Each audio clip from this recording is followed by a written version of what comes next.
আসসালামু আলাইকুম প্রিয় শিক্ষার্থীবৃন্দ, ম্যাথ এডুকেশন হোমের পক্ষ থেকে জানাচ্ছি আন্তরিক শুভেচ্ছা ও স্বাগতম।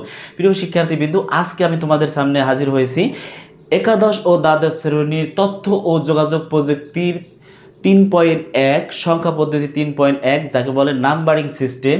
আজকে আমি তোমাদের অক্টাল বিয়োগ কিভাবে করতে হয় একেবারে সহজ নিয়মে শিখিয়ে দেব। প্রিয় শিক্ষার্থীবৃন্দু, ভিডিওটি স্কিপ না করো, অবশ্যই সম্পূর্ণ ভিডিওটি দেখবে।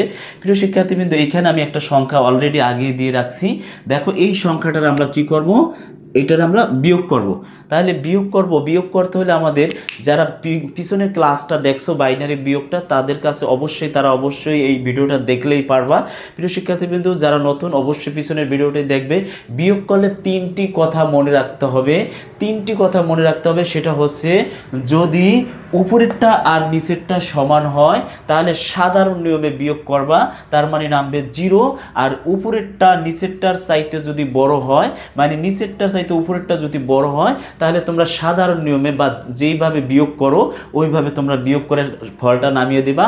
আর যদি তোমরা উপরেরটা নিচেরটার চাইতে ছোট হয় তাহলে তোমরা কি করবা, তাহলে এই যে এই এখানে যে অঙ্কটার যে বেস থাকবে ওই বেসটা ওই উপরেরটার সাথে সমর্থন করবে। আসো এখন আমি তোমাদের দেখিয়ে দিচ্ছি।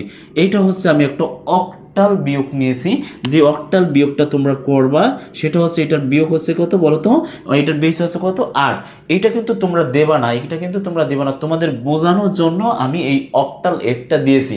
দেখো, তাহলে আমি বলছিলাম কি, উপরেরটা আর নিচেরটা যদি সমান হয় তাহলে কি করতে হবে, সাধারণ নিয়মে বিয়োগ করতে হবে। তার মানে উপরেরটা নিচেরটা সমান, তার মানে হবে 0, তার মানে হবে কি 0। তারপরে আমরা দেখো, এইখানে আছে 5, উপরে আছে 4, তার মানে আমি বলছিলাম যদি উপরেরটার চাইতে নিচেরটা ছোট হয় তাহলে যেই বেসটা থাকবে ওই বেসটা উপরেরটার সাথে যোগ করে দেবা নাকি। তাহলে এখানে আছে কত, 8 আর 4 কত, 12।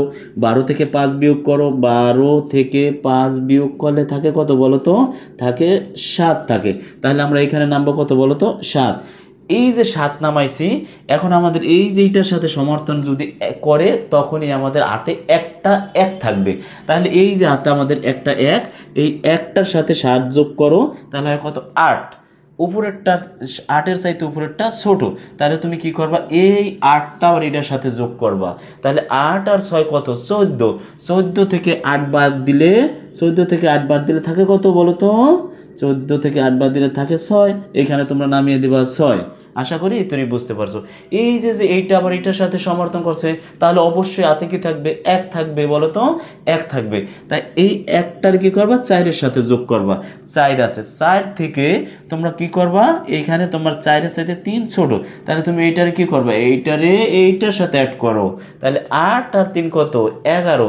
11 থেকে কত বাদ দিবা, 5 বাদ দিবা। তা 5 বাদ দিলে, 11 থেকে 5 বাদ দিলে থাকে কত বলো তো, 6 থাকে। এই যে এইটা একবার সমর্থন করছে, এই জন্য হাতে থাকবে 1।